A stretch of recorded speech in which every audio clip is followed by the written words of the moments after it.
Hey guys, it's Gabriella from Email Maverick, and today I have something really interesting to show you. But before I show you, I want to ask you, are you happy with your rate of inboxing today? Now, of course, I'm sure plenty people are always looking at ways to get more opens. While subject line is extremely important, the one metric that we do use to gauge how well, of course, that your emails are inboxing is open rate. And we all know that in order to get a great open rate, you need to have a very interesting subject line, right? You need to have something that invokes emotion, something that will prompt someone to open your email. But one thing that people don't actually consider is the type of email recipients that are actually signing up to your website or to your email list in this case. And one thing you need to actually consider besides the subject line is what email address are people using to actually sign up? And here I actually want to show you something pretty interesting. It's actually part of the lab section in Return Path. And basically what this actually does, it's called the frequency finder. And what this actually does is it actually gauges recipients. It actually tells you if this recipient that's signing up to your email list, if they're using a primary or a secondary account. Now, this is extremely important, which people don't sometimes consider, which will greatly impact your bottom line. Because remember, your bottom line is tied to your email campaigns, and your email campaigns are all based on, of course, if they're hitting the inbox, you have an interesting subject line, of course, people will open that email and they will click through hopefully to that email and land to a sales page where you will eventually make more sales. But it's very important to understand that if people are mostly signing up with the secondary account, then chances are they're not going to see that email. So the question is would you treat those emails any differently from people that are signing up with primary accounts? And remember that this is going to greatly impact your engagement. So let me give you a kind of a scenario so you can kind of put this into perspective a little bit. So let's just say you have an email list of 10,000 users. So out of those 10,000 users, let's just say 1,000 of those users that sign up are pretty much signing up with dormant accounts. Okay, if you're anything like me, okay, and anyone I think today is pretty much used to having multiple email accounts. Everyone has a personal one, business one, and then one that they basically use for sales or junk mail, because we're all used to going everywhere. We're used to going places nowadays and pretty much always being asked for their email address. So a lot of people have a secondary email address. So let's just say, let's go back to, you have an email list of 10,000 users. If 1,000 of those users that sign up are basically never checking that email account, those, let's just say, are pretty much dormant accounts. Now, let's just say you have 6,000 users that sign up with a secondary account, right? Maybe an email account they sporadically check, right? Maybe once a week or once a month or whatnot. And let's just say now the remaining 3,000 are primary account users.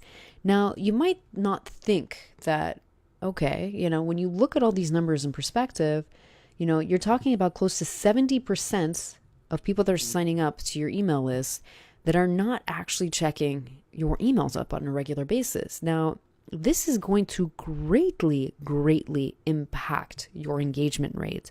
And remember, engagement is tied to inboxing. So if you're not able to get that engagement because people are not signing up with a primary account, then this is going to affect your inboxing rate. So let's actually just take a look at an example so I can show you guys. So now let's take a look at an example. So here again, it's going to break it down by primary, secondary, and dead accounts. So in this example, I'm going to actually use Facebook, facebookmail.com. So this is the domain that Facebook pretty much uses in terms of notification. So let's get a breakdown.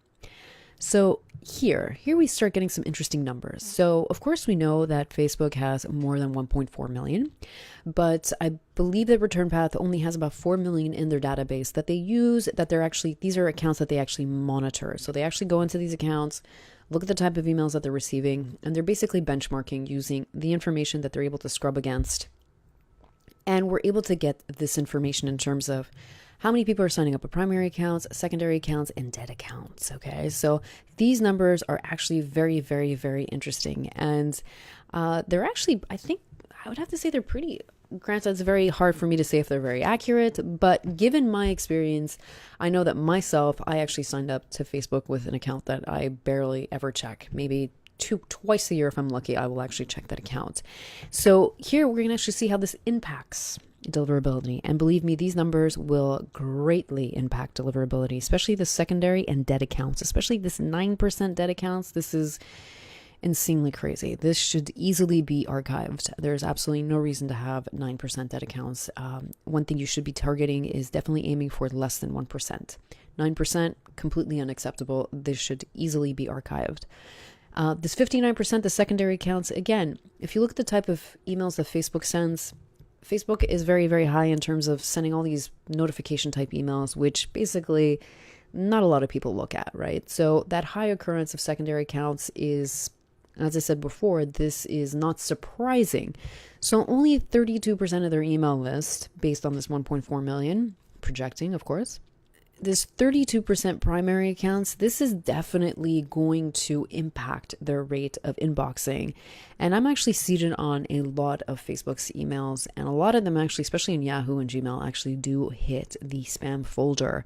So I'm not really surprised by these numbers, but these numbers can definitely be greatly, greatly improved. And one way that you can try to improve these numbers is definitely, first and foremost, easiest way to improve this is try to archive all of the people that have not opened or clicked any of your emails in the past 30 or 45 days, and basically archive that data. Now, before I archive that data, typically I try to at least do some sort of win back program to at least get them to at least try to engage, or look for other engagement strategies outside the 45 days that will not impact your deliverability. Because anytime you email these dead people after 45 days, you are basically red flagging your account, and that is not going to fare well for your reputation. So next, how do you combat the secondary account? The secondary account, the best way to combat it is really in the indoctrination sequence when you're bringing these people on board.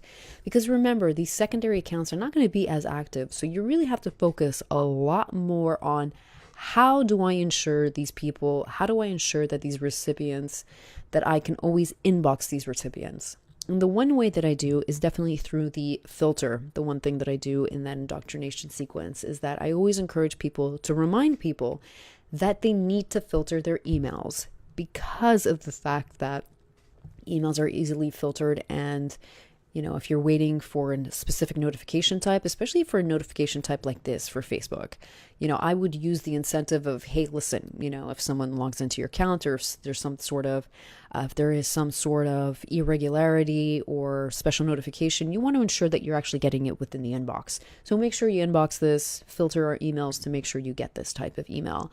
So that's one way that I would use an incentive, let's just say. That's just an example. There's plenty of others, but that's one way that I would combat the secondary accounts, because there's no way for you to really know when you're bringing these users on if they're using a primary or a secondary account. This is just a tool that ReturnPath has that you can view afterwards, that you can scrub against. So that's two ways that you can easily fix. Now let's actually take a look at another.